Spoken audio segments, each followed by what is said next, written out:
सौभाग्यशाली तोता। बहुत समय पहले की बात है। एक छोटे से गांव के पास एक सुंदर जंगल था। उस जंगल में तरह तरह के पक्षी और जानवर रहते थे। उन्हीं पक्षियों में एक अनोखा तोता भी रहता था जिसका नाम चिरकू था। चिरकू को लोग सौभाग्यशाली तोता के नाम से जानते थे, क्योंकि जहाँ भी वह जाता वहाँ कोई न कोई चमत्कार हो जाता या किसी की किस्मत बदल जाती। गांव के लोग मानते थे कि अगर चिरकू उनके घर आ जाए तो उनके जीवन में सुख और समृद्धि आ जाती है। चिरकू हमेशा खुश रहता और अपनी मधुर आवाज़ में गाने गाता। लोग उसे फल और अनाज खिलाते और उसकी भलाई की कामना करते थे। चिरकू भी गांव के लोगों से बहुत प्यार करता था और जहाँ भी जाता खुशियाँ बांटता। एक दिन गांव में एक गरीब किसान जिसका नाम रघु था बहुत परेशान था। उसकी फसलें बर्बाद हो गई थीं और उसके पास खाने को भी कुछ नहीं था। वह दिन रात मेहनत करता, लेकिन किस्मत उसका साथ नहीं दे रही थी। एक दिन रघु ने गांव के लोगों से चिरकू के बारे में सुना और सोचा कि शायद यह सौभाग्यशाली तोता उसकी भी मदद कर सकता है। रघु ने तय किया कि वह चिरकू से मिलकर अपनी किस्मत बदलने की विनती करेगा। अगले दिन वह जंगल की ओर चल पड़ा और चिरकू को खोजने लगा।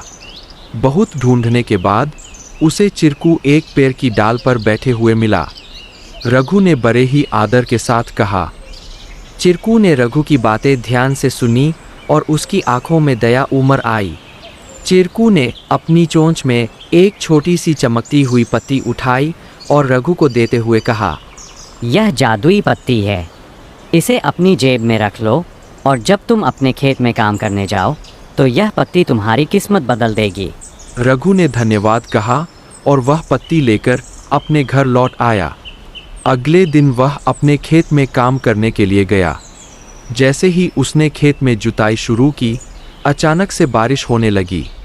उसकी सूखी जमीन हरी भरी हो गई और थोड़े ही समय में उसकी फसलें लहलहा उठीं। रघु की मेहनत सफल हुई और उसकी किस्मत सच में बदल गई। अब रघु के पास भरपूर अनाज था और वह फिर से खुशहाल जीवन जीने लगा। उसने गांव के लोगों को चिरकू की बुद्धिमानी और उसके द्वारा दी गई जादुई पत्ती के बारे में बताया। सभी लोग चिरकू की प्रशंसा करने लगे और उसे और भी अधिक प्यार देने लगे। लेकिन चिरकू ने रघु को एक बात कही थी, याद रखना, यह पत्ती सिर्फ तुम्हारी मेहनत का साथ देगी। अगर तुम मेहनत करना छोड़ दोगे तो यह भी अपना जादू खो देगी। रघु ने चिरकू की बात समझ ली और कड़ी मेहनत जारी रखी। धीरे धीरे उसकी स्थिति पहले से बहुत बेहतर हो गई। वह गांव के सबसे सफल किसानों में से एक बन गया। लेकिन उसने कभी यह नहीं भूला कि उसकी सफलता में चिरकू और उसकी मेहनत का कितना बड़ा हाथ था। कहानी से सीख। इस कहानी से हमें यह सीख मिलती है कि किस्मत भी उन्हीं का साथ देती है जो खुद मेहनत करते हैं। सौभाग्य और अवसर तभी काम आते हैं जब हम अपने प्रयासों से उन्हें सही दिशा देते हैं।